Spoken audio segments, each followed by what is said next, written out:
Insidious The Last Key. Is this movie the key to get me to go watch horror movies for the rest of my life? I don't know, but I'll tell you in this review. Let's get it.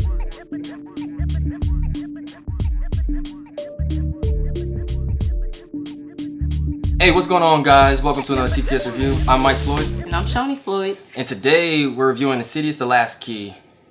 Some movie that came out this weekend. Yeah. January 5th. It came out January 5th. Is produced by Leigh Whannell. I hope I'm saying that right. I'm probably not. Jason Blum of Blumhouse Films and James Wan. Starring Lin Shaye, Leigh Whannell, Angus Sampson, Spencer Locke, and Josh Stewart. I'm probably butchering every single one of those names. I am super sorry. They're probably not watching this. The movie's an hour and 43 minutes long, and it just hit theaters. It's a mystery thriller movie. Yeah. AKA jump scares and scary music going bong, bong, bong. And I don't know. But like I said in the beginning, I don't like scary movies. Yeah, well, this was supposed to be the last piece of the puzzle to the whole Insidious. Have you watched them? All of them? I watched the first one. The first one? Was it like 2010? Yeah, that was a long, long time ago. And I think I saw like the beginning part when the kid got possessed, and that was it. Yeah. And I guess this last part compared to the other ones, there were more thrillers. I was expecting more thriller out of this movie. I didn't get very much of that. But it gave you a lot of mystery. It did do that. So to figure out what she's talking about, it's about the brilliant, these are their words, the brilliant parapsychologist Elise Rayner receives a disturbing phone call from a man that claims his house is haunted. Even more disturbing is the address, 413 Apple Tree Lane in Five Keys, New Mexico. First of all, I'm not living at no spot called Five Keys, New Mexico. No. That just sounds like a bad place to live. I know. Oh, I live on Apple Tree Lane. Bruh, name a spot in America where it's Apple Tree Lane.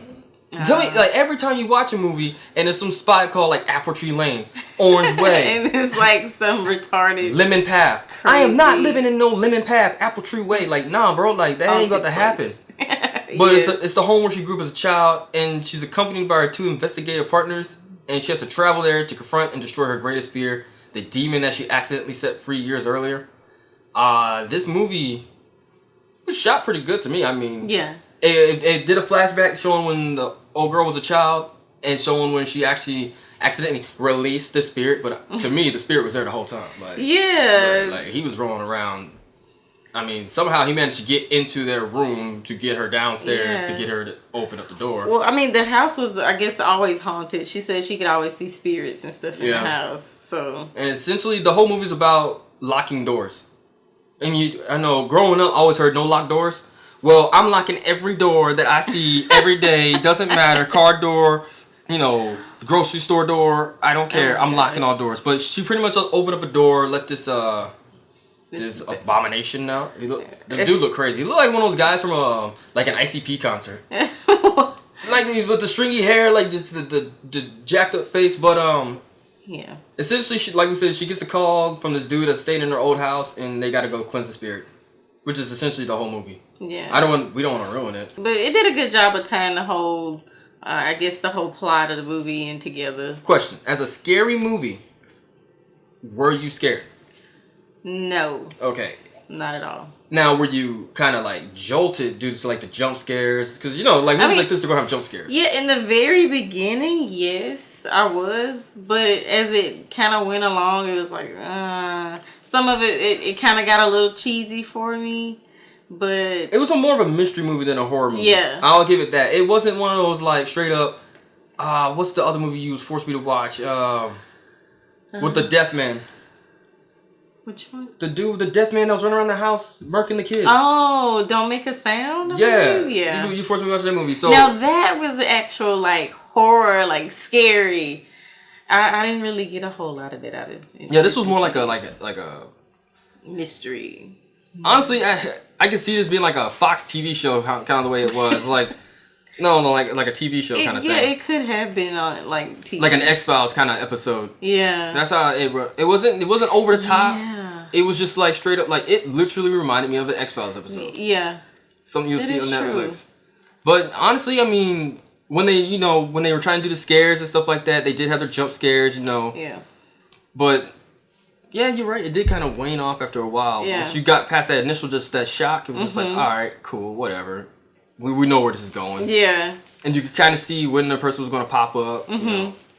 They weren't going over the top with it this time. They did throw some little unexpected little tidbits in there, like things that happened that you wouldn't expect to happen. But overall, it tied it in together. Yeah, overall the movie was decent. I get that. Me personally, I give it 3 out of 5 stars. Yeah.